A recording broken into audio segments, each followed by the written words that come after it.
Today, the consensus is that we do not have to worry about inflation long term. While there are pressures today, tomorrow, different story. We relate this to 1970s and what happened. You had the Federal Reserve coming in and increasing interest rates calmed everything down. Today, many people say they can't do the same thing because, look, it would crash the markets. It would hurt the economy. They had a different situation back in the 1970s leading up to 1980. And of course, today is not the same. But we can see that their actions leading up into this have created the environment that we are in today. The first thing I want to look at is the inflationary deflation. Does that make sense? I'll talk about that. The second thing is the asset direction, $200 oil, so much to cover in that one. And the third is the trillions and trillions. And in yesterday's video, I said I would give you something interesting and we ran out of time. I'll give you that today and actually a couple of them. Let's begin. Starting right here, U.S. retail sales slumped in December by the most in 10 months, suggesting the fastest inflation in decades is taking a greater toll on consumers, just as the nation has to deal with the lockdowns and so on, all right? The value of overall purchases decreased 1.9%. Now, you would think December, a big month. But of course, there are so many things that were happening. People weren't able to go out as much. People weren't able to spend as much. The stimulus wore off. And so you get that. You can look at the consumer expectations and consumer sentiment. All of these things are down. And in fact, I'll pull out the highlighter here. Think about this for a second here. So this area right in here for all three, consumer sentiment, economic conditions, and expectations index, those three was obviously really bad March 2020. Nobody knew what to expect, what's going on, we're locked down, all right. And then things started to pick up. But now what's going on? A straight line downward that is in fact worse than what we saw March 2020. And of course, prices are rising considerably, and that's putting a big dent into what the average person can afford. Long term, though, I think this is extremely worrisome and what many people do talk about, and I wanted to acknowledge it here. I didn't want to make new viewers think that I'm ignoring this, okay? Annual population growth rates. This driver of economic growth has been low and falling in these key economies, US, China, European Union, and Japan. This is the zero line, okay, hope we could see that. And since 1980, what has been happening? It's been declining. So, during this period where you had a decrease in the interest rates throughout this entire period, you've also seen a decrease in the population growth. You do have population growth in some places like Africa. There is growth there. But in many countries, many Western countries in particular, you're just not seeing that at all. And of course, long term, that's not a good thing. You want to see the growth there. You want to see more money there. You want to see basically more economic activity. Henry Kaufman, 1970s Wall Street Dr. Doom, blasts Powell on inflation. And before we move into the next part, I wanted to talk about what Kaufman had to say. Okay, so the guy is 94 years old. He does a phone interview, and he mentions something that I really needed to highlight here. So, all right, let me just get on right away. I want to highlight this. I want to make sure I get this for you perfectly. I don't think that this Federal Reserve and the leadership has the stamina to act decisively. They'll act incrementally. In order to turn the market around to a more non-inflationary attitude, you have to shock the market. You can't raise interest rates bit by bit. And what does the Fed do every single time? They do this, up the stairs. Quarter point, quarter point, quarter point, up. That's the Fed. If you look at what some other central banks do, I mean, they take it even smaller. They go by, in some cases, you see 0.1% changes, either on the way up or the way down. I mean, come on. I understand you don't want to spook the markets, but he makes a very good point.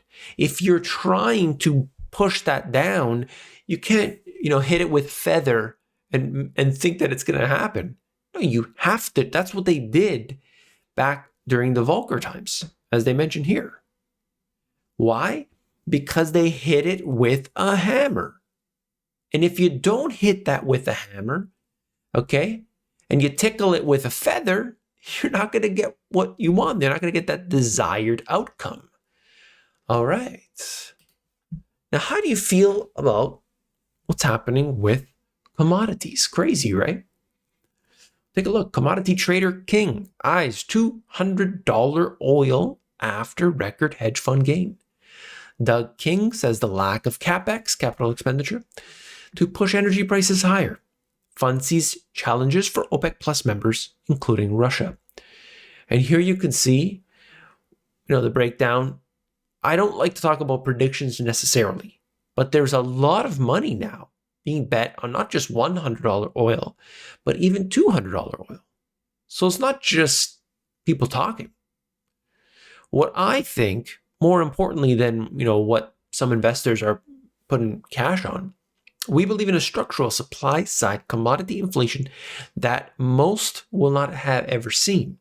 The highest since the 1970s. Only OPEC will react to price metrics, and they are undershooting every month. Interesting to say the least. Right now, you can see the price of oil erasing this entire drop. Kudos to anybody who picked up at the bottom here, bought that dip, as they would say, the sour cream and onion dip. What kind of hummus? What kind of dip is this? Either way, you look at what happened early December. People started picking up on that, and we are back to those levels. I think it's $84 on the WTI. There's this expectation right now at this time. All this slowdown, all of the, not just the overall, the demographics and everything, but you are seeing the consumer sentiment and all of these things coming down. At the same time, inflation is picking up. A wild world we live in. The understanding here is that the Federal Reserve is going to reduce their balance sheet. And Deutsche Bank said that they'll change at any moment. But essentially here, we are about to see, they're still expanding right now, but in short order, after expanding, instead of just stopping, they don't want to spook the markets, they're going to be aggressively dialing down their balance sheet. In fact, they want to get this down $3 trillion. $3 trillion, that's pretty significant. Pretty significant. I'm not sure if they can do that, and especially could they do so without creating a crisis? I think the answer would be no. And then I would say, well, it would be mission accomplished. Oh, don't go there, GPS. Don't, nobody wants to talk about that. That's all right. Unprofitable tech company index has been smashed, absolutely smashed down to half of where it was at its peak. I want people to look at this. I was called a piece of garbage this entire time frame. I have literally hundreds, I was going to say thousands, but just to be conservative, literally hundreds and hundreds of instances where I was called a piece of garbage throughout this period. Now, look, let's be honest. We are still up. If you bought in this bottom here and you're still holding on, okay? I won't name any stocks, but if you're still holding on, you may have been doing well. That's the index. You don't know about the individual stocks. Some of them have been punished significantly. A lot of people, though, like what usually happens is, hey, I bought here. Well, you might have also bought here. You might have also bought here. And you might have also bought here. Not everybody just pumps 100% of what they do at the absolute bottom and then just holds that entire way, just holds. I'm going to wait. That's not really what happens. People do dollar cost averaging. Maybe they buy in, they see a little dip in here, they buy it. They see a little dip in here, they buy it. Okay? So the point is, though, that nothing goes up in a straight line, and eventually we see some level of restoration. This right here was put forward by Lynn Alden. It's just showing you, let me read you the description here. Here's a chart of value equity performance versus growth equity performance. When the line is going up, it means value is outperforming. And when it goes down, it means growth is outperforming. Now, I've talked about, this growth to value rotation. We've seen that. Okay, we're getting out of the tech stocks and we are moving into value. I've mentioned this many times. Note what she says here. All of this year-to-date 2022 value rotation, which has been in the news a lot, is inside of that tiny red box. Can you see that? Little tiny red box. So you could make two arguments here that, okay, this is going to actually flip and go the other way and growth will resurge, or we're simply at the beginning. So who knows? Who knows where that will be? All right, I want to show you something interesting, and then we're going to talk about something fun, and we're going to finish off the video. I think it's interesting to see where the money goes. Follow the money, as they say, follow the money. BlackRock assets hit a record $10 trillion powered by ETFs. Isn't it interesting, right? How much money this one company has been able to accumulate. You can see the chart broken down here. I just want to show you that BlackRock hand in hand with the Federal Reserve. I mean, I've never seen a company, I guess Goldman Sachs more intertwined, but the relationship right now that BlackRock has with the Fed is unbelievable. Unbelievable. IRS targets your side hustle in crackdown on transactions over $600. This is an absolute travesty. Not for what they're saying here. Oh, we just want to make sure everyone's paying their taxes. It's got nothing to do with that. It has literally nothing to do. If anybody believes that, they haven't sat down and thought about it for a second. Okay, this is a disgrace in the sense that they're making this happen. But at the same time, what they want to do is know each and every detail about what you have going on in your life.